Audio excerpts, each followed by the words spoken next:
System. Sir Randolph, good afternoon. Thank you for joining us. Can you walk us through the impact of this worldwide or global chip shortage? How bad is our current shortfall in beep cards?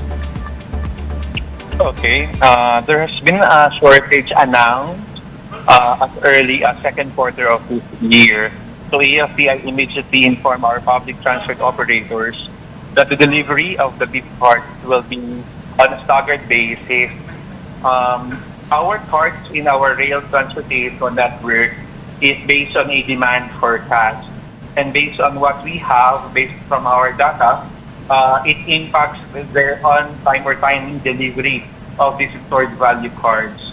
But based on our recent meeting last Tuesday, they are able to deliver at least 150,000 SDCs within this week that can cover up until next quarter of 2022. All right. Now, I think, of course, we've been hearing this issue. This is nothing new. There is a shortage of beep cards in actual train stations, but there are also more expensive beep cards being sold online. Why not sell these available beep cards in stations instead? Can you explain to us maybe the arrangement with the supplier? Okay, ma'am. From AFPI, they said that 99% of their allocation is given to our rail concessionaires. So 99% is allocated to LRT1, LRT2, and MRT3. But they are not barred to supply that remaining 1%. So they are non-rail concessionaires. So 1% goes outside the concession agreement. The issue now is some of our fellow are selling these beep cards at higher prices, but we are not guaranteeing that these are the same quality because most of the cards that are being sold outside are coming from the hands of the persons who are using it before. So these are not really legitimate sources. All right, so you're saying like I could have bought 5 beep cards or I might have in my possession 10 beep cards and I decide to sell 9. Okay, so at that point, that's the reason for the higher price, yes? There could be some other reasons. I mean, from the very beginning, some beep cards are sold at a higher price, like the limited edition beep cards. They have those kind of cards. They have also cards that have other functionalities other than that we can use for road transportation. So it really varies outside the concession agreement. But those that are supplied in our rail system, definitely they are tied with the price that we have set way back in 2015 until present. All right. Now, while this shortage is currently a reality, sir, are there any other measures that you guys are taking to augment ticket sales? I think one of the major complaints is the long queues over at ticket booths. So are you, planning to put up extra ticketing tables or ticketing booths inside the railway stations? The operators are really trying hard on how they can mechanize some of their personnel to reduce the queue. But in the long run, we will be launching our national standards for automatic fare collection, wherein we will be opening our doors to other fare media technology. What do we mean? By that time, the other form factors or other fare technology, like your bank cards that are EMV contactless, QR code, NFC on your mobile phones can be used for transportation payment. So once we launch our national standards, hopefully this month, this December, we'll be able to open many doors for other fare technologies to be accepted, and not only cards. All right, I'm going to ask this next question in place of all the commuters out there who are railing every day. What is the timeline for the rollout of these other payment options? Okay. We are targeting to release our national standards hopefully this month. We're just awaiting for some agency endorsement, particularly from the ICT and DTI. For the record, I am traveling now in transit. We launched our EMV contactless pilot in Lucena, one of the routes there, having our PUV modernized jeepney.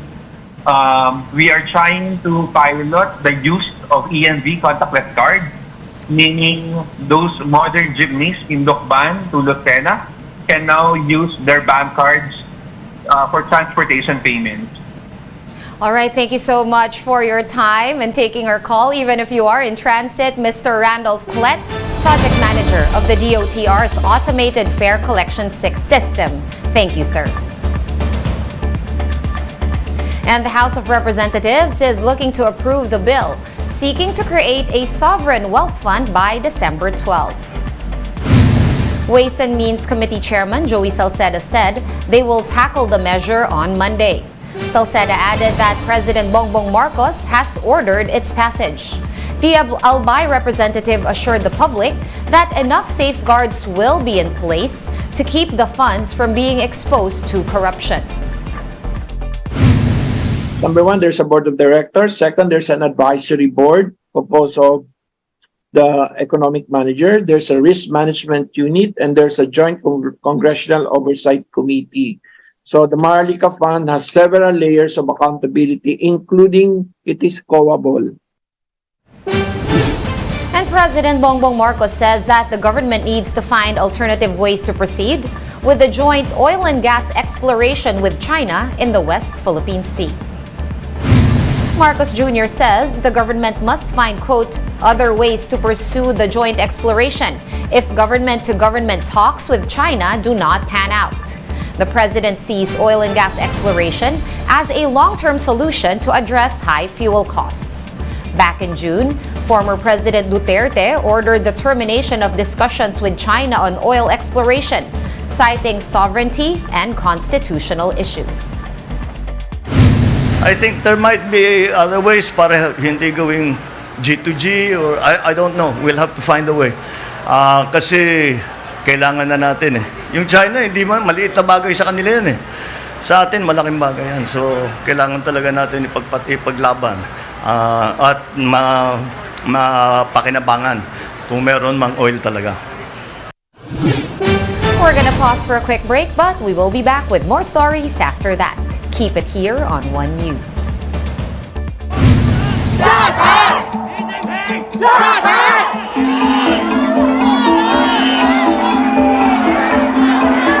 So I've been almost 13 years in Shanghai, and I've never seen anything like it. I was just over around the corner at Wulumuchi Road. Thousands of people protesting China's COVID restrictions, also protesting the people that have been arrested over the last couple of days. Demonstrations were seen in other major cities, from Beijing to the northwest Xinjiang region, in opposition to China's zero-tolerance COVID policies. The trigger came after virus restrictions were blamed for hampering rescue efforts in a deadly fire in Xinjiang last week. Hundreds of residents convened to mourn the dead, lighting candles and holding white papers, a symbolic protest against censorship.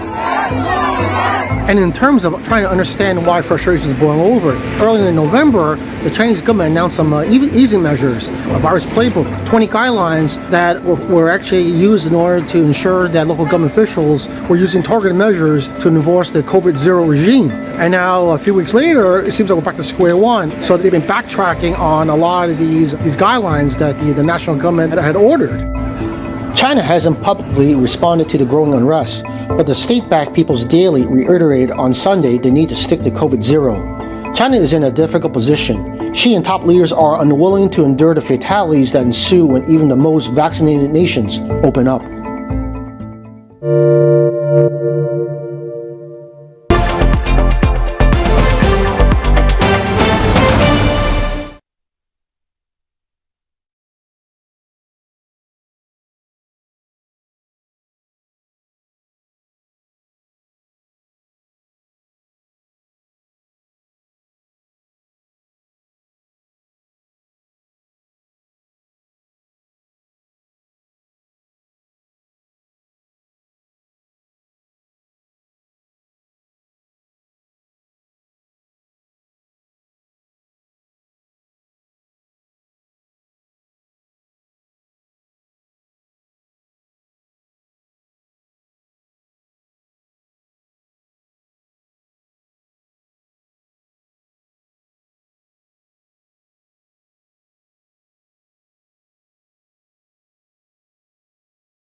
I'm Sean Yao. More unclaimed bodies of inmates have finally been buried at the New Bilibid Prison Cemetery earlier today. Ian Suyu with the details. 70 unclaimed remains of persons deprived of liberty were finally buried at the New Bilibid Prison Cemetery earlier today. This is the third batch of cadavers to be buried out of over 170 bodies that were discovered at a funeral home in November. According to the New Bilibid Prison, most of the PDLs died of natural causes. Only around 50 bodies underwent autopsy since the other cadavers have already dried up. Relatives were informed. Yun nga po, kaya lang unclaimed na talaga sila. Hindi na po nagpunta yung relatives, or there were some relatives who came but only to take their death certificate. Only 42 PDLs are yet to be buried. 8 of those will undergo autopsy, which will be led by forensic pathologist Raquel Fortun. These include PDLs with unexplained causes of deaths. Their families will be given 90 days to claim the remains of their relatives. The MBI chose the body. They did not require autopsy for the bodies that were already autopsied. They have to choose the body that are still possible to be autopsied. Bilibid officials are now hoping to have additional medical staff so they can prevent more deaths inside the jail facility.